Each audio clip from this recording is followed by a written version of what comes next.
زمانے میں ایمان پر چلنا آگ کے انار پر چلنے سے زیادہ مشکل ہوگا۔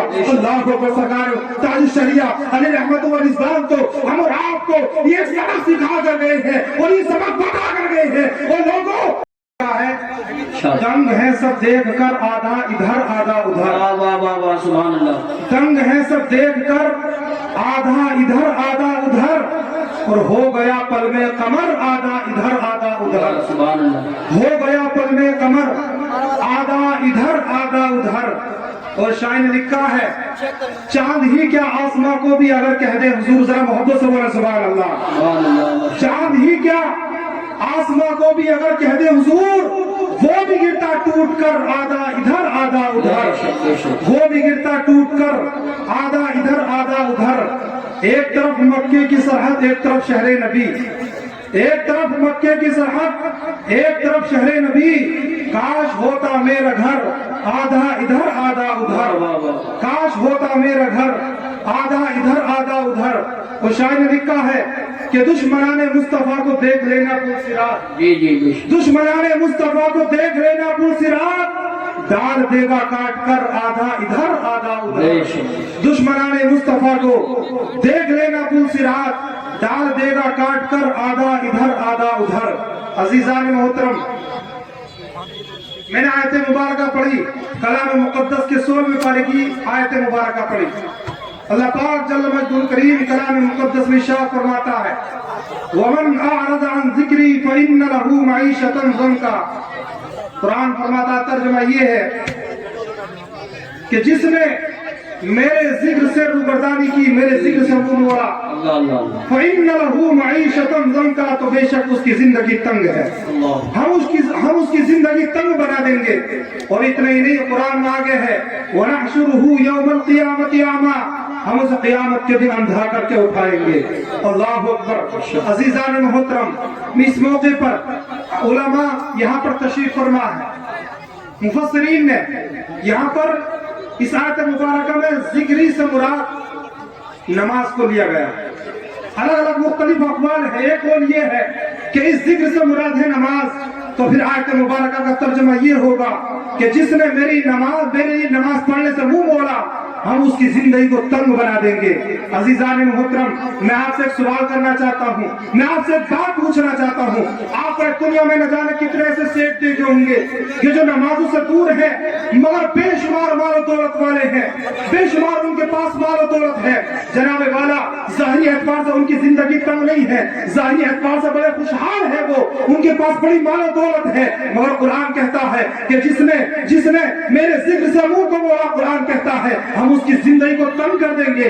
عزیزان محترم، تو پھر مطلب کیا ہے؟ حالانکہ ہم دوسری جانب دیکھتے ہیں کہ مال و دولت کے انبار ہیں، مال و دولت کے چٹے ہیں، مگر اس کے باوجود ان کو قرآن کہتا ہے کہ زندگی کو ہم ان کی تنگ کر دیں گے۔ حالانکہ آپ ظاہری اعتبار سے دیکھتے ہو جو اہل ثروت ہیں، جو مال و دولت والے ہیں، ظاہری اعتبار سے ان کی زندگی تنگ نہیں ہے۔ تو پھر آیت مبارکہ کا مطلب کیا ہوا؟ عزیزان محترم سنو، تو مفسرین کرام اس سلسلے میں یہ بیان کرتے ہیں، پھر آیت مبارکہ کا مطلب و مقصد یہ ہے کہ جناب والا مال تو ہوگا مگر انہیں کھٹا لگا ہوگا کہ یار یہ کہیں مال ختم نہ ہو جائے، یہ مال تباہ و برباد نہ ہو جائے۔ مال تو ہوگا، دولت تو ہوگی، مگر انہیں کھٹا لگا ہوگا کہ یار کہیں سے اور مال میرے پاس جمع ہو، ابھی یہ مال تھوڑا ہے اور زیادہ مال آ جائے گا، پھر بھی کھٹا لگا رہ جائے گا کہ ابھی مال تھوڑا ہے، اور اس کے دل میں یہ کوشش رہے گی کہ اور مال اکٹھا ہو، یعنی ایک اعتبار سے اس کا دل پریشان رہے گا، اس کے دل میں یہ تنگی رہ جائے گی کہ ابھی مال کم ہے۔ میں کہتا ہوں جناب والا، یہ دنیا ہے، دنیا، اس دنیا میں بڑے سے بڑے امیر کے شوق پورے نہیں ہوئے، اس کا جو ہے اس کا کبھی پیٹ نہ بھرا اس دولت سے، اس کے دل میں یہ رہتا ہے، اس کے دل میں یہ بات رہتی ہے کہ ابھی مال اور جمع ہو جائے۔ قرآن نے اسی بات کو کہا ہے کہ جس نے میرے ذکر سے منہ موڑ لیا، ہم اس کی زندگی کو تنگ کر دیں گے۔ مطلب یہ ہے زندگی ان کی تنگ ہوگی، مال و دولت تو ہوگا مگر دل میں پریشانی رہ جائے گی، دل میں درد رہ جائے گا، دل میں جہاں کے سکون نہیں ہوگا۔ ہاں سکون ملے گا تو کہاں ملے گا؟ قرآن سے پوچھو۔ قرآن کہتا ہے الا بذکر اللہ تطمئن القلوب، اگر تمہیں سکون تلاش کرنا ہے تو اللہ کے ذکر کو کرنا ہے۔ نعرہ رسالت، نعرہ غوثیت، مشرق اعلی حضرت، فیضان اعلی حضرت، تاجدار دو عالم کانفرنس حضرت مفتی خالد حسین صاحب قبلہ، سبحان اللہ۔ अल्लाह सुभान अल्लाह। अजीजान मोहतरम, मैं मुख्तसर वक्त में बस मैं अपनी बात को समेट रहा हूँ। हम और आप इंतहाई पुरफितन दौर में है, इंतहाई पुरफितन दौर में है। यही वो दौर है जिसके मुताबिक मेरे आका ने फरमाया कि एक जमाना वो आएगा कि जिस जमाने में ईमान पर चलना आग के अंगारों पर चलने से ज्यादा मुश्किल होगा, आग के अंगारों पर चलने से ज्यादा मुश्किल होगा। अजीजान मोहतरम, हम और आप उसी जमाने में, उसी वक्त में जिंदगी गुजार रहे हैं कि हम और आप चाहते हुए भी गुनाहों के काम से बच नहीं पाते हैं। इंसान बचने की कोशिश करता है तो उसके अहल वयाल गुनाहों में ढकेल देते हैं, उसके दोस्त अहबाब गुनाहों में ढकेल देते हैं, उसके रिश्तेदार गुनाहों में ढकेल देते हैं। मेरे आका ने बिल्कुल सच फरमाया कि जनाब वाला जमाना आएगा कि जिस जमाने में ईमान पर चलना आग के अंगारों पर चलने से ज्यादा मुश्किल होगा। अल्लाह को सरकार ताज शरिया अली रहमत व रिजवान तो हम और आपको ये सबक सिखा कर गए हैं और ये सबक बता कर गए हैं। और लोगों, तुम्हें जमाना कुछ भी कहे, तुम्हारा ईमान छीनने की कोशिश की जाएगी, तुम्हारे ईमान के तबाह बर्बाद करने की कोशिश की जाएगी, मगर तुम्हारी जिंदगी का अपना मकसद ये होना चाहिए कि जिंदगी ये नहीं है किसी के लिए, जिंदगी है नबी की, नबी के लिए। और ना सबक होते हैं जिंदगी के लिए, जबकि जीना मन रहा है सब कुछ नबी के लिए। ऐश कर लो यहाँ मुमकिन 4 दिन, मर के तरसोगे इस जिंदगी के लिए, मर के तरसोगे इस जिंदगी के लिए। अज़ीज़ान मोहतरम, ताज शरीया अली रहमत व रिज़वान ने ये हमें सबक दिया कि अपनी जिंदगी में अपने नबी से मोहब्बत को, इश्क को सबसे अव्वली काम समझ लो, सबसे अव्वली काम समझ लो। कसम खुदा की, अगर रसूल आज़मी, रसूल हाशिम अलैहि तहय्युद व सना से अगर मोहब्बत आपके दिलों में है तो आपकी जिंदगी कामयाब है, ये दुनिया भी कामयाब है और इंशाअल्लाह आखिरत में भी आपको बड़ा सहारा देगी ये बात। अल्लाह अकबर। सुने, हम और आप दुनिया में है, दुनिया में ये वो दुनिया है जिसके मुताबिक आला हज़रत इमाम अहले सुन्नत फरमाते हैं।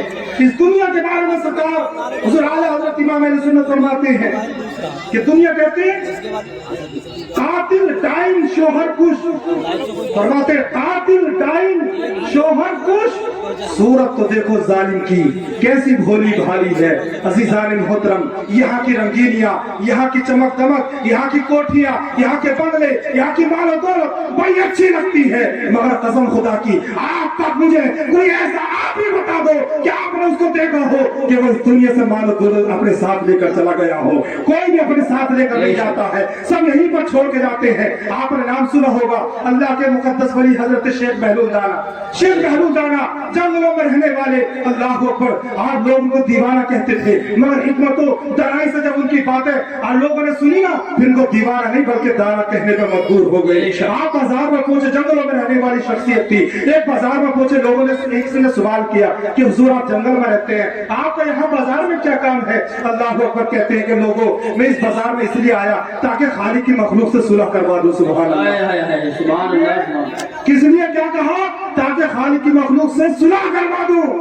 अज़ीज़ान मोहतरम, वो सवाल करते हैं हुजूर आप ये बताएं किस नतीजे पर पहुंचे? मैं बात बस खत्म कर रहा हूँ। क्या कहा? किस नतीजे पर पहुंचे कि ये सुलह हुई कि नहीं हुई खालिक की और मखलूक के दरमियान की? अल्लाह ऊपर कहते हैं कि खालिक तो मानने को तैयार है, मगर ये बाजारी मखलूक मानने को तैयार नहीं, ये बाजारी मखलूक मानने को तैयार नहीं। अज़ीज़ान मोहतरम, तसव्वुफ का सबक है, इस बात को अपने ज़हन दिमाग में बिठा कर लेके जाना। क्या कहा कि खालिक मानने को तैयार है, मगर ये बाजारी मखलूक मानने को तैयार नहीं। अल्लाह अकबर, इतनी बात कह के वहां से चल गए। कई दिन के बाद में जो है इन्हीं की जो है कब्रिस्तान में मुलाकात होती है, उसी साहिल से जो बाजार में मिला था। आज शेख बहलूल दाना कहाँ पर है? बाजार में नहीं, कब्रिस्तान में है। क्या आप भी जाते हैं कब्रिस्तान? नहीं जाते? जाते हैं, जाना चाहिए। मेरे आका फरमाते हैं अपने अजीज और क़रीब के, अपने वालिदैन की कब्रों पे जाया करो। हुजूर फरमाते हैं मन ज़ारा क़ब्र अबवैहि औ अहदिहिमा फी कुल्लि जुमअतिन गुफ़िर लहु मा तक़द्दम मिन ज़म्बिही व मा तअख़्ख़र। हुजूर फरमाते हैं जो अपने वालिदैन की या उनमें से किसी एक की कब्र की ज़ियारत करेगा, हर जुमे के दिन में हुजूर फरमाते हैं उसके अगले पिछले गुनाह बख्श दिए जाएंगे। सुभान अल्लाह। और उसे नेकूकार लिखा जाएगा। अज़ीज़ान मोहतरम, तो कहाँ पहुंचे शेख बहलूल दाना? कब्रिस्तान में पहुंचे। कब्रिस्तान में पहुंचे शेख बहलूल दाना। अब साहब इन्हीं की मुलाकात हो जाती जिनसे बाजार में मुलाकात हुई थी। इन्होंने सवाल किया हुजूर आप यहाँ पर क्या कर रहे हैं? कहा कि बस जगह बदली है, काम वही है। सुभान अल्लाह, जगह बदली है, काम वही है।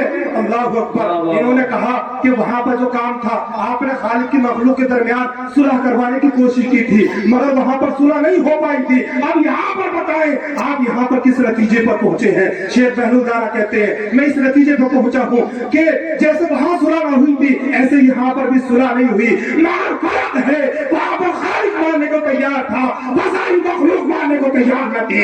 मगर यहाँ पर ये जो कब्रिस्तान में अपनी कब्रों में लेते हैं, ये तो मानने को तैयार है कि रब राजी हो जाए, मगर आज खालिक राजी होने को तैयार नहीं है। कहने का मकसद ये है लोगों, बताने का मकसद ये है कि दुनिया है, इस दुनिया में अपने रब को राजी करना होगा। इस दुनिया में आपके पास वक्त है कि अपने रब को राजी कर लो, वरना कसम खुदा की ये वक्त आपके हाथ से चला गया। आपने वक्त सही से न काटा तो ये वक्त आपको काट देगा, और कसम खुदा की मरने के बाद में फिर रब को राजी करने का वक्त आपके हाथ से निकल चुका है, निकल चुका है।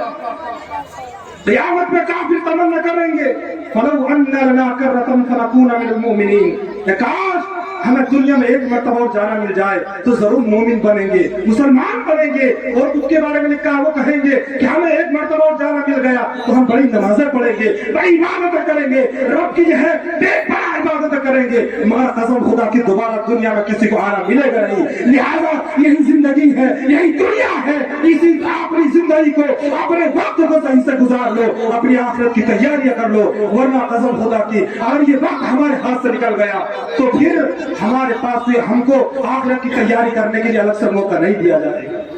मैं इस शेर के साथ बस अपनी बात को खत्म करता हूँ। सुबह तैबा में हुई बढ़ता है बाला नूर का, सदका लेने नूर का, आया है तारा नूर का, और मैं गदा तू बादशाह भर दे प्याला नूर का। नूर दिन दुना तेरा दे डाल सदका नूर का, तेरी नस्ल पाक में है बच्चा बच्चा नूर का, तू है ऐने नूर तेरा सब घराना नूर का। ऐ रज़ा ये अहमदे नूरी का फैज़े नूर है, हो गई मेरी गजल बढ़कर कसीदा नूर का। वमा अलैना इल्लल बलाग। अस्सलामु अलैकुम व रहमतुल्लाहि तआला व बरकातहू। सुभान अल्लाह, बहुत ही संजीदगी